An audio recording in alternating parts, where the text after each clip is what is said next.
Assalamualaikum warahmatullahi wabarakatuh. Baik semuanya, pada kesempatan kali ini kelompok kami akan mempresentasikan hasil praktikum Docker dengan studi kasus sistem dashboard internal perusahaan logistik.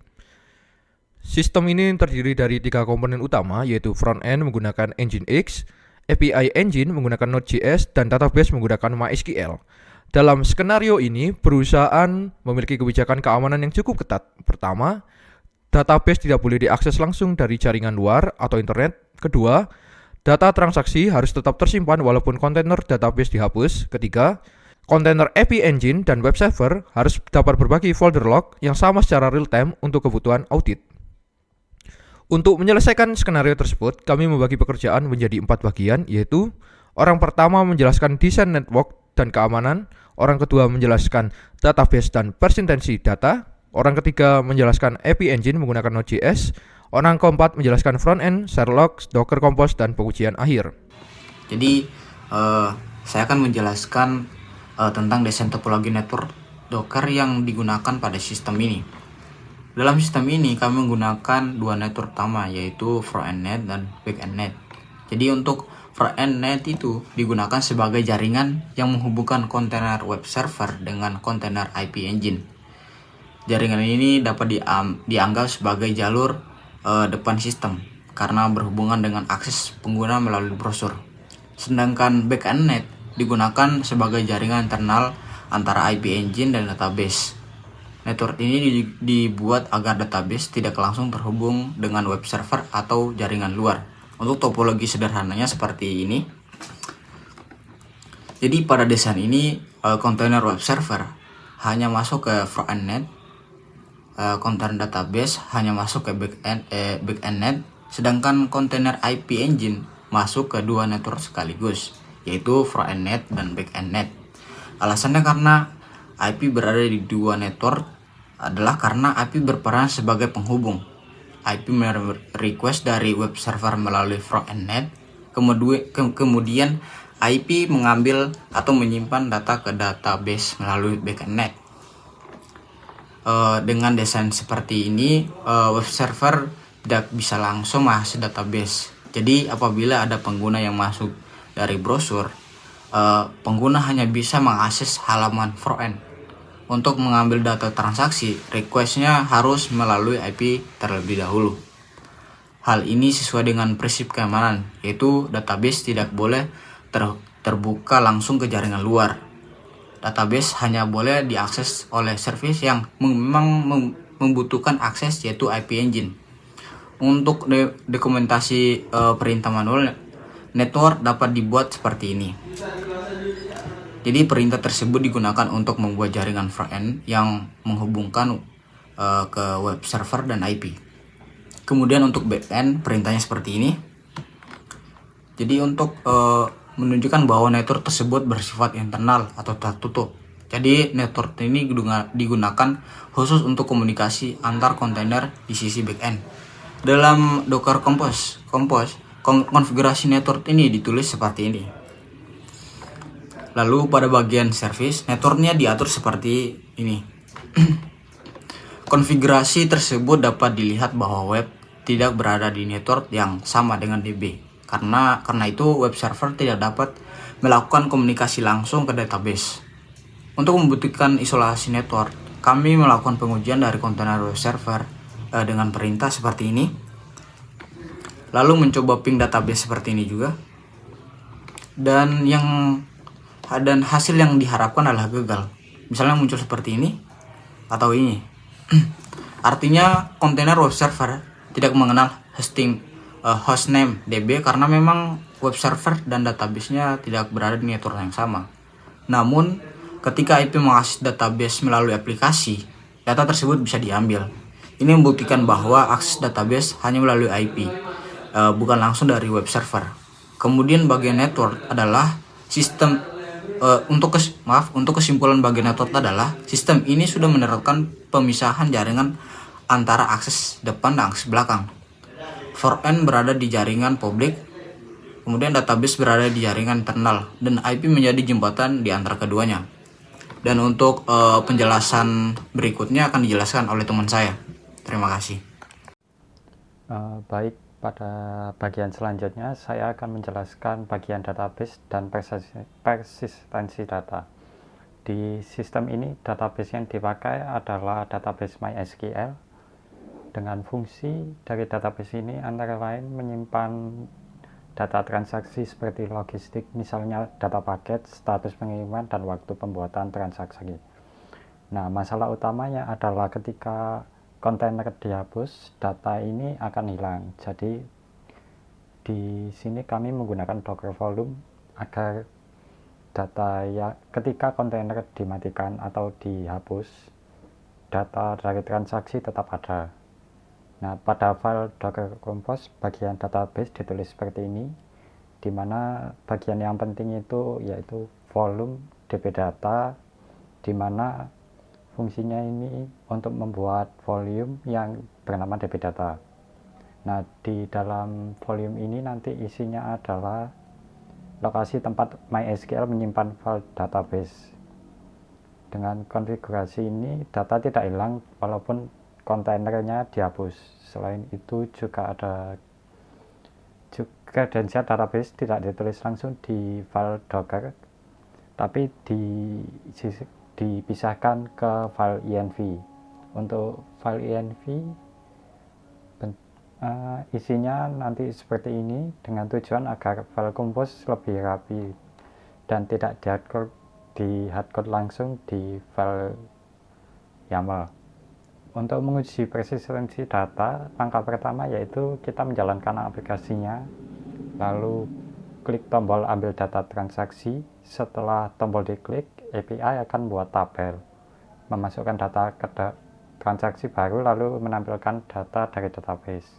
Setelah itu, kita masuk kontainer dengan perintah docker exec id logistik MySQL dengan user logistik user dan dashboard untuk passwordnya. Untuk memasukkan password, kita masukkan passwordnya logistik pass misalnya. Lalu kita jalankan perintah SQL use logistic db dan select from transaction. Dari perintah itu akan terlihat data transaksi yang sudah masuk ke database. Untuk simulasi disaster kontainer database, kita hapus dengan perintah docker compose stop dan docker compose rm. Kemudian kita buat ulang dengan docker compose up. Setelah itu kita cek lagi isi tabel transaction. Jika data lama masih muncul, artinya pengujian dari data tersebut berhasil. Hal ini membuktikan bahwa data tidak bergantung pada kontainer tetapi tersimpan di Docker Volume. Selanjutnya saya akan menjelaskan bagian API Engine. API Engine pada sistem ini dibuat menggunakan Node.js dengan framework Asper.js. API berfungsi sebagai penghubung antara frontend dan database. Frontend tidak langsung mengambil data dari database, frontend hanya mengirim request ke API. Setelah itu, API yang akan mengambil data dari MySQL dan mengirimkan hasilnya ke frontend. File API berada dalam folder API. Di dalam folder tersebut terdapat 3 file utama, yaitu Docker file, page.json, dan server.js. File page.json digunakan untuk mendefinisikan informasi aplikasi Node.js dan dependensi yang diperlukan. Contohnya, name logistic API version 1.0.0. Description-nya API agent untuk dashboard logistik, main server.js, script start node server.js. Dependencies-nya Express 4.18.3 dan MySQL 2-nya 3.9.1. Dependensi yang digunakan adalah Express dan MySQL. Express digunakan untuk membuat API, sedangkan MySQL 2 digunakan agar Node.js dapat terhubung ke dalam database MySQL.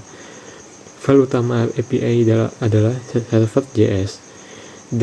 Di dalam file tersebut, API membaca konfigurasi database dari environment variable, misalnya host process env db host, for process env db for user process env db user, password process env db password, database process env data db name. Jadi API ini tidak menulis usertan nama dan password database secara langsung di kode program. Konfigurasi tersebut diambil dari env melalui Docker Compose. API memiliki endpoint utama. Endpoint ini digunakan untuk mengecek API berjalan. Kemudian API juga memiliki endpoint. Endpoint ini digunakan untuk mengambil data transaksi dari database.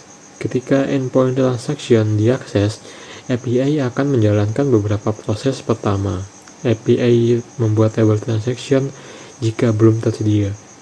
Kedua, API memasukkan contoh data transaksi. Ketiga, API mengambil semua data dari tabel tersebut. Keempat, API mengirim hasil dalam bentuk JSON frontend. Selain itu, API juga menulis logs ke folder di share logs. Contohnya API berjalan, API akan menulis log seperti API berjalan di port 3000. Ketika data transaksi berhasil, API juga menulis log data transaksi diambil dari database. Folder share log ini nantinya akan dihubungkan dengan folder localhost menggunakan bean-mount. Dengan begitu, logs bisa dilihat dari kontainer API, contohnya web server. Untuk menjalankan API di dalam kontainer, kami membuat file Docker file seperti ini. From node 20 Alpine berarti kontainer API menggunakan image Node.js versi 20 berbasis Alpine Linux. Alpine dipilih karena ukurannya lebih ringan. Workdir apps berarti folder kerja di dalam kontainer adalah app. Copy pancake JSON digunakan untuk menyalin file paget ke dalam kontainer. Run npm install digunakan untuk menginstal dependency. Copy server.js digunakan untuk menyalin file program utama. Expose 3000 menunjukkan bahwa API berjalan di port 3000. cmd npm install digunakan untuk menjalankan aplikasi ketika kontainer aktif. Pada file Docker Compose YAML, service API ditulis seperti ini. Dari konfigurasi tersebut, API memiliki beberapa hal penting. Pertama, API dibangun dari folder API. Kedua, API membaca environment dari file YNV. Ketiga, API menggunakan bean-mount ke folder share log. Keempat, API masuk ke dua network yaitu front-end dan back-end net. Kelima, API memiliki ROS limit 0.75 CPU dan RAM 256 MB. Kesimpulan bagian API adalah API berhasil menjadi jembatan antara front-end dan database. API menerima request dari front-end, mengambil data dari database, dan mencatat aktivitas ke share log. Pada bagian terakhir, saya akan menjelaskan tentang front-end Nginx, share log, Docker Compose, dan pengujian akhir. Front-end pada sistem ini menggunakan Nginx. Fungsi Nginx adalah menampilkan halaman dashboard ke pengguna dan meneruskan request API ke kontainer API Engine. File front-end berada di folder web. Di dalamnya terdapat file konfigurasi Nginx, yaitu adalah file default.conf, dan file halaman web berada di folder HTML dengan file index.html. File index.html ini berisi tampilan sederhana dashboard logistik. Di dalam halaman tersebut terdapat tombol ambil data transaksi. Ketika tombol tersebut diklik, browser akan mengirim request ke API transaction. Request tersebut tidak langsung menuju database. Request masuk ke Nginx terlebih dahulu, kemudian Nginx meneruskan ke API. Konfigurasi Nginx terdapat pada file default.conf. Pada bagian location, root user share Nginx HTML, index.html digunakan untuk menampilkan halaman front-end. Sedangkan pada bagian location API, proxy path HTTP API 3000 digunakan untuk meneruskan request dari Nginx ke kontainer API. Jadi ketika user membuka localhost 8080 yang tampil adalah halaman front-end. Ketika user klik tombol ambil data, request diteruskan ke API. Selanjutnya, untuk kebutuhan audit, sistem ini menggunakan share log. Folder log yang ada di host adalah share log. Folder ini dihubungkan ke kontainer API dan web server menggunakan binmon. Pada service web konfigurasinya volume share log. Pada service API konfigurasinya juga sama, yaitu volume share log. Dengan konfigurasi tersebut, folder yang sama dapat dibaca oleh dua kontainer sekaligus. Untuk membuktikan bahwa binmon berjalan real time, kami membuat file dari host dengan perintah echo log audit dibuat dari host share log audit host.txt. Kemudian file tersebut dicek lagi dari kontainer API dengan perintah docker execute it logistic api cat share log audit host.txt dan dicek juga dari kontainer web. Jika isi file langsung terlihat di kedua kontainer tanpa restart, maka binmon berhasil. Ini menjadi bukti bahwa perubahan file dari host otomatis terupdate ke kontainer API dan web server. Selanjutnya, semua service disusun dalam satu file dockercompose.yml. File ini berisi konfigurasi untuk service, web, API, DB, network, volume, binmon, environment file, dan resort limits. Untuk menjalankan semua kontainer, kami menggunakan perintah docker compose update build. Setelah itu, kami mengecek kontainer dengan perintah docker ps.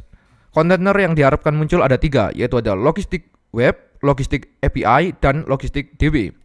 Resort limit juga sudah diterapkan pada masing-masing kontainer. Untuk web server yaitu ada CVUs 0.50, main limit 128M. Untuk API ada CPUs 0.75, main limit 256M. Untuk database yaitu ada CPUs 1, main limit 512M. Tujuannya agar setiap kontainer memiliki batas penggunaan CPU dan RAM. Dengan begitu, satu kontainer tidak bisa mengambil seluruh resource host secara berlebihan. Untuk melihat penggunaan resource kami dapat menjalankan perintah docker state. Pada pengujian akhir, ada 2 hal penting yang harus dibuktikan. Pertama, web server tidak bisa langsung mengakses database. Pengujian dilakukan dari kontainer web server dengan perintah docker execute it logistic web sh pingdb. Jika gagal, artinya isolasi network berhasil. Kedua, data database tetap ada walaupun kontainer database dihapus. Pengujian dilakukan dengan membuat data transaksi terlebih dahulu, lalu menghapus kontainer database. Dengan perintah docker compose stop, kita stop db untuk berhentikan dulu, kemudian docker compose rm fdb untuk menghapus. Kemudian kontainer database dibuat ulang dengan perintah docker compose update db. Setelah itu data dicek kembali di MySQL dengan perintah use logistic db select from transaction. Jika data lama masih muncul, maka docker volume berhasil menjaga presentasi data. Kesimpulan, bagian ini adalah front-end berhasil berjalan menggunakan Nginx, request API berhasil diteruskan ke API engine, Sherlock berhasil berjalan secara real-time, Docker Compose berhasil mengolah semua service, dan pengujian keamanan serta disaster recovery berhasil dilakukan. Berdasarkan hasil implementasi dan pengujian, dapat disimpulkan bahwa sistem dashboard internal perusahaan logistik berhasil dibuat menggunakan Docker. Sistem ini memiliki 3 service utama, yaitu front-end Nginx, API Engine Node.js, dan database MySQL. Dari sisi keamanan, database tidak dapat diakses langsung oleh web server karena database hanya berada di backend net. Akses database hanya dilakukan melalui API Engine. Dari sisi penyimpanan, database menggunakan Docker volume sehingga data transaksi tetap tersimpan walaupun kontainer database dihapus dan dibuat ulang. Dari sisi audit, API Engine dan web server menggunakan binmon ke folder set log sehingga perubahan file logs dari host dapat langsung terlihat di kedua kontainer tanpa perlu restart. Dari sisi pengolahan, service seluruh konfigurasi sudah disusun dalam satu file docker compose.yml termasuk network, volume, binmon, environment, variable, dan resort limits. Dengan demikian, sistem ini sudah memenuhi seluruh kebutuhan pada skenario, yaitu keamanan database, persistensi data, Sherlock real-time, implementasi Docker Compose, resort limit, serta pengujian isolasi network dan disaster recovery. Sekian presentasi dari kelompok kami. Jika ada kurang lebihnya, kami mohon maaf. Wassalamualaikum warahmatullahi wabarakatuh.